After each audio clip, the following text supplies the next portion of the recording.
Ayan. Sample na natin itong ating stabilizer. Ano ba to? Smart XE. Yeah, phone stabilizer tripod.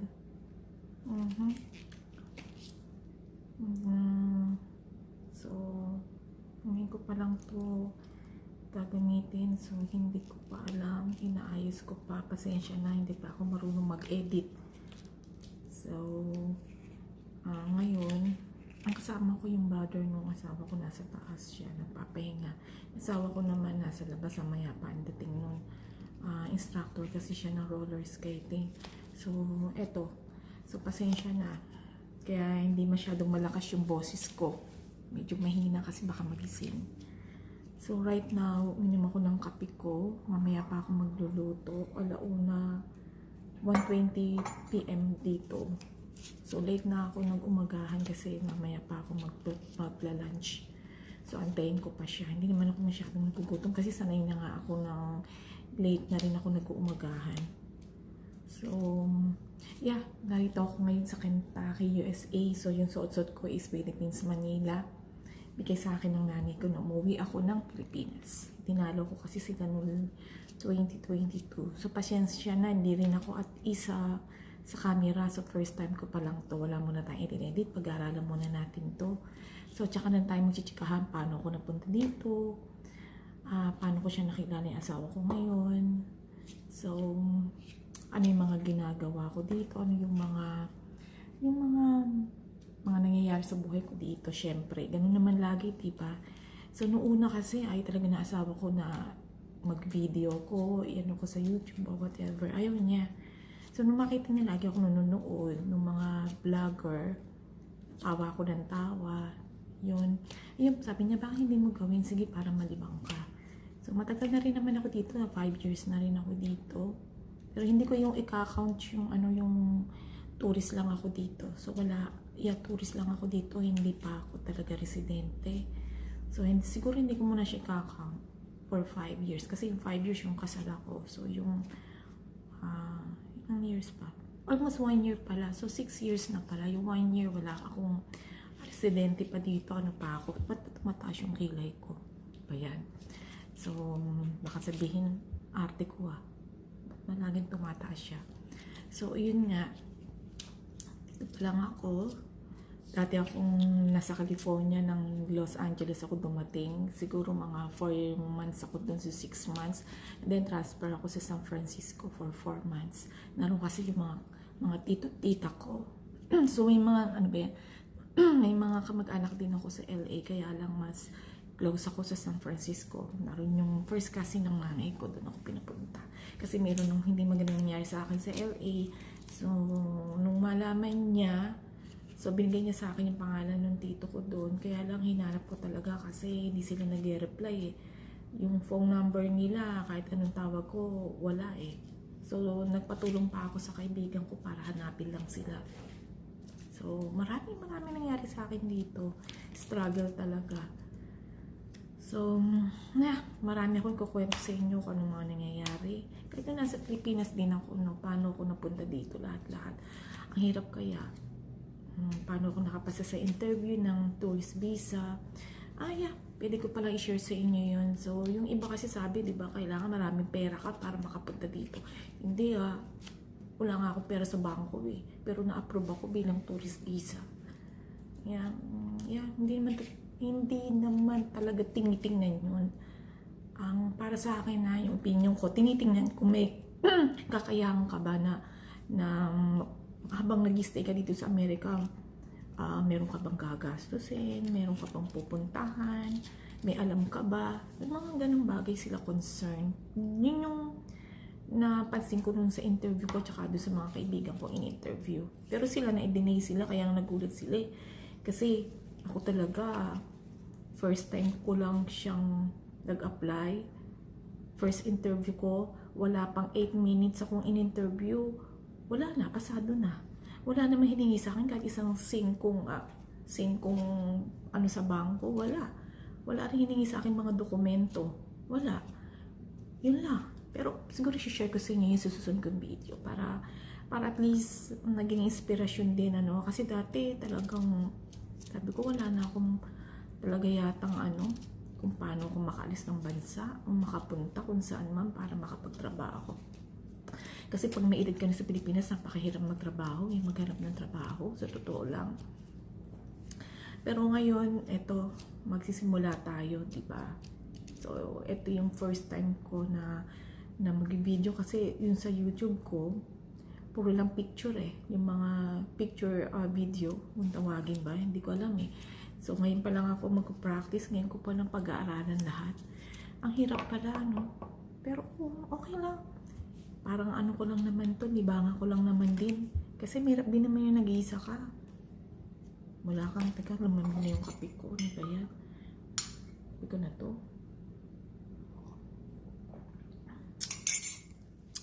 Yeah. Siguro sa susunod kong video, i-share ko yung ilang taon na ako nung mag-apply ng B1, B2. Tapos, ano yung mga hinanda ko mga papeles na actually hindi naman hiningi kahit isa. Wala. Ako pa nga yung humingi sa officer nung aking passport Bakit hindi pa binibigay? Sa totoo lang. Sabi ko, sir, pinapalis na niya ako next daw online. Sabi ko, wala na. Hindi mo na binigay sa akin yung passport ko. Tapos hinihingi ko sa officer, sabi niya, hindi daw niya ibibigay. Kasi daw, kailangan palagyan ng visa. Naku, nagulat ako Takbo kag nagpasalamat ako. Winelcome niya ako. And then sabi niya, congratulations and welcome to United States. Sabi niya, sana ma-enjoy mo yung back-tour mo. Naku, parang natulala ako nun Natulala pa ako nun. Tsaka napaka-islang niya. Hindi ko maintindihan. Kaya inuulit-ulit ko pa yung mga tinatanong niya sa akin kasi talaga hindi ko maintindihan ang Islam mahina pa man din ako sa English. Sa totoo lang. So, yan. Yun siguro share ko sa inyo. Ano yung trabaho ko sa Pilipinas. Nagkasawa ba ako doon bago ako nag-asawa dito. Paano ako nag-divorce ba ako? Paano ako nakapunta dito? Nag-aral ba ako? Nagtrabaho ba ako dito? Ayoko tumataas ang aking kilay. Hindi maganda. Pampawala lang to ng nervyo siguro. Hindi ko naman matanggal yung salamin ko kasi blur na Kailangan ko nakasalamin. Huwag naman taas yung kilay mo. Hindi maganda. So, ang alam ko lang ngayon, ninenervous ako. Hindi ako sanay sumarap sa camera. At hindi rin ako sanay magpa-cute or whatever. Kasi nga, may edad na tayo. 57 years old na ako. So, may edad na tayo. Hindi na tayo pwedeng magpa-cute or whatever. So, yeah. Ano yung mga experiences ko? May mga experience din ako sa Pilipinas na talagang mga paranormal. Yung mga nakakatakot. Yung talagang nang dalaga pa ako. Kasi yun yung trabaho ko na kung saan pumupunta. Probinsya sa Pilipinas. So, hawak ko ang Region 3 and 4. So, yun yung trabaho ko kung saan ako pumupunta sa Pilipinas. So, nakaka-experience ako doon ng kakaiba, nakakatakot, yung mga, ano ba tawag doon? Kasi uso pa mga, talagang magulong, medyo magulong pa sa probinsya May mga kasabay ka pang mga sundalo. May alam ko mga NPA, nakasabay mo pa. Hindi mo alam na NPA na pala yun. Diba? Pero mabait naman sila, hindi naman sila nananakay. Huwag mo lang sige lang, go lang, parang ganun. So, may mga kasama ako na hindi lang naman ako sila yung nag-aano sa akin na papansinin, babayaan mo, parang wala. So, nakikituloy kami doon sa probinsya, sa mga konsehal ng bayan, konsehal ng barangay, kapitan, mga gano'n. Kasi nga yung trabaho namin pangmasa, ika nga. So, yeah, isi-share ko din sa inyo yun kung ilang taon ako doon na nagtrabaho, yung mga experiences ko, yung hirap din nung pinagdaanan ko. Mga bundok-bundok talaga na halos gumagapang ka na sa hirap. Halos lumubog na yung paa mo sa putik, hindi ka na na-stuck ka na doon sa putik, hindi ka na makalakad. Kasi hindi naman sila sementadong lugar. Talagang bit-bit mo yung bag mo, yung sapatos mo, backpack mo, mga papeles. Sigaw ako ng sigaw na, madami pala ako mai-share sa inyo. So, maayos naman pala yung mga, okay naman pala itong camera na to. Yung face mode, ibig sabihin kung saan daw ikaw pumunta, susundan ka ng camera. So, ito yung gimbal stabilizer at tripod. kahit saan ka pumunta, susundan ka kasi nga inaano niya yung face mode mo. So naka-face mode ako dito. Hindi ako body mode, para face mode lang. Maganda pala to. Kaya lang pricey lang talaga. Kasi nung bumili ako ng tripod, yung talagang hindi pricey, hindi maganda. So sabi ng asawa ko, ba't hindi ka bumili ng talagang maayos na? Hindi bumili ka ng bili, sayang yung pera. So, ayun. Teka, yung aking, yung aking tinaw na isda, yun ang lulutuin ko ngayon. Para sa akin lang kasi yung asawa ko nakaluto. Siya nagluluto ng pagkain niya. Hindi ako nagluluto ng pagkain niya kasi napaka-sensitive ng tiyan niya. So, like kami nasa hospital dahil lang sa tiyan niya. So, napaka-sensitive. May mga pagkain siya at na inilalagay yung mga ingredients pa. So, limited lang yung kung ano pwedeng ilagay kasi magkukos yun ng too much acid dun sa tiyan niya. So, siya lang yung nagluluto. Kasi pagka ako, kahit isundin ko yung mga tama doon sa tiyan niya ng mga ingredients, nakakainis naman yung mga ingredients, ganun pa din. Sumasakit pa rin ang tiyan niya, baka daw nasosobrahan na lagay, ganito. So, sabi ko, ikaw na lang magluto. Tsaka okay yun, ako na lang magluluto sa sarili ko.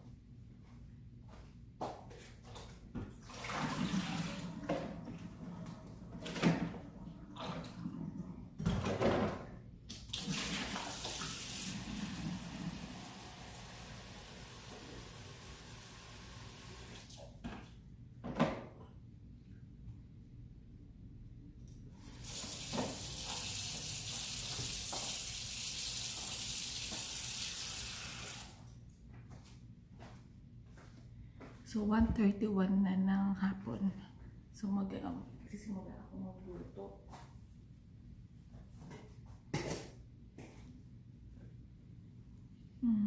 Ang hirap pala nito, no? Ayan. Dapat pala kung saan ako nato doon. I-adjust ko lang kasi.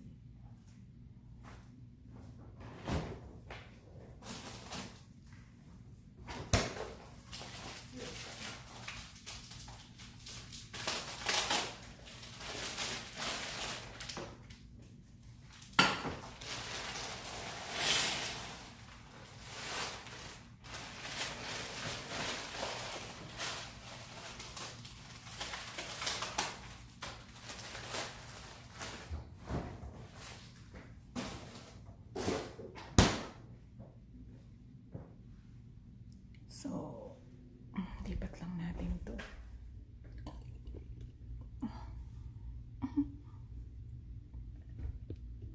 Ang hirap pala nito, no?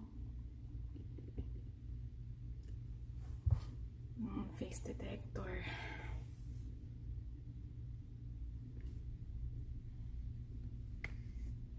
Gumagalaw, hindi ba masyadong dapat pababa natin.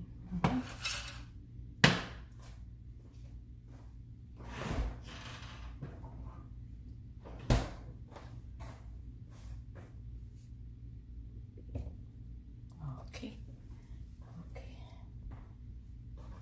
Battery low na siya. Ina-adjust ko lang kasi ayan, magluto ako nito.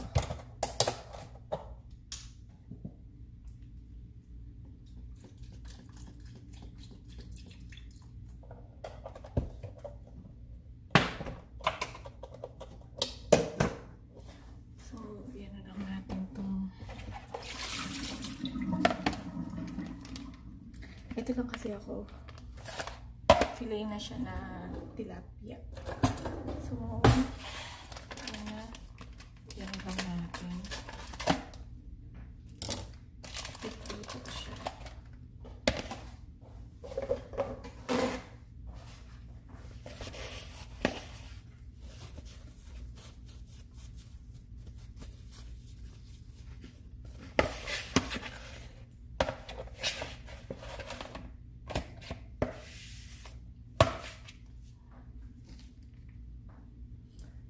Yung body, subukan nga natin yung body or Kung object, anong mangyayari? Yeah. Ganun natin to. Oops. Wala. Hindi rin. Hirap pala nito.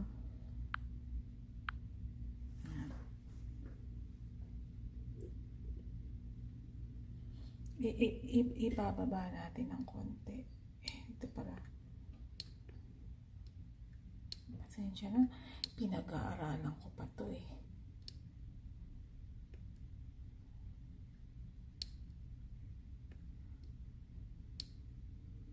Ayan. So, ayan na. Pinag-aaralan pa kasi natin. Hindi pa natin alam yan.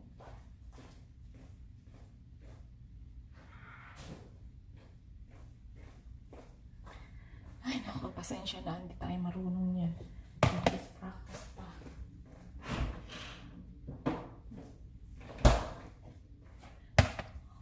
Oo, practice pa tayo. Wala pa tayong alam dito. Pinag-aaralan pa natin.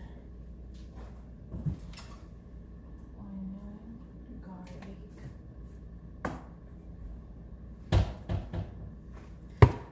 So, ito na ang gusto ko. Nalagyan ko ng onion, garlic powder. Yeah, garlic powder. Nalagyan natin. Yan. Garlic powder. Pero gusto ko lagyan ko rin siya ng onion.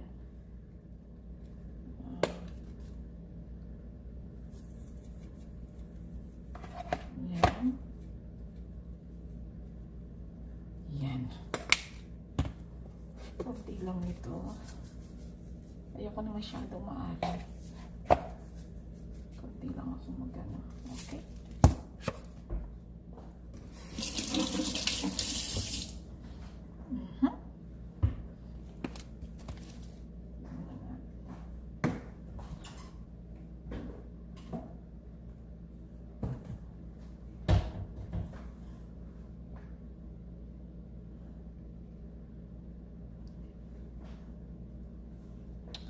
Ay, naku.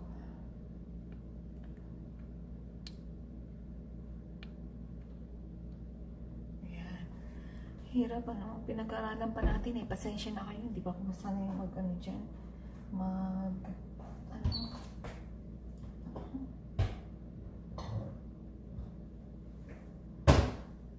Gusto ko ito.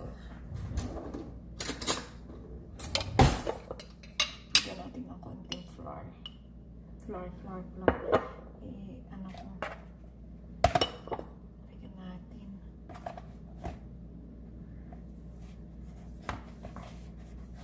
Ayan.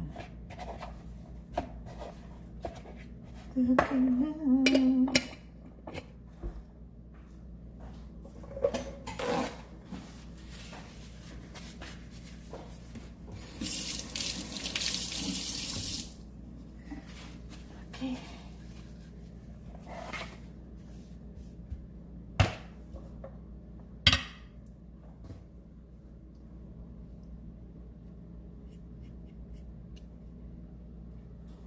Ito na. Para natin. Hindi ko pa alam eh. Pero tingnan na lang natin.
pa tayo sanay, practice pa. Marami pa tayong dapat matutunan dyan sa, ano na yan? Game ba? Ano na yan? Tripod.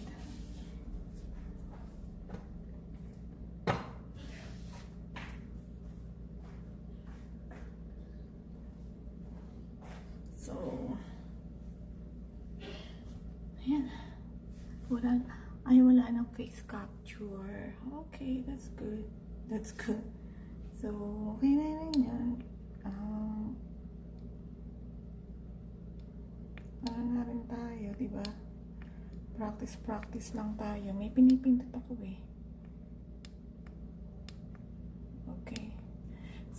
Ang sabi dito, 1, 2, para maano siya. Ayan.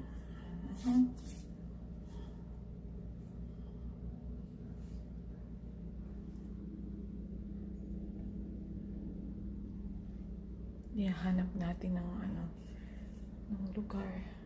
Ano tayo?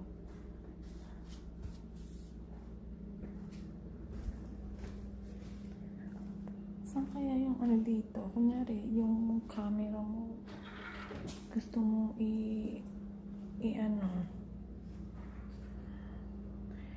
mahirap din pala to, no? Pero, talagang pag-aaralan mo kung paano gawin to.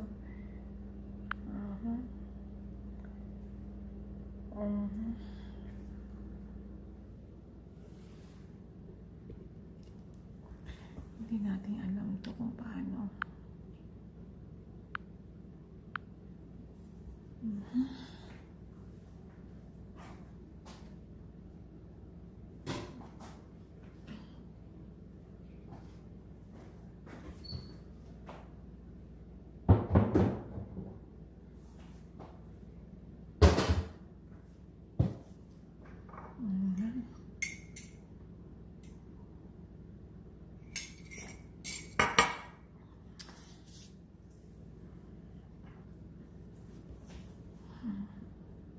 Ito.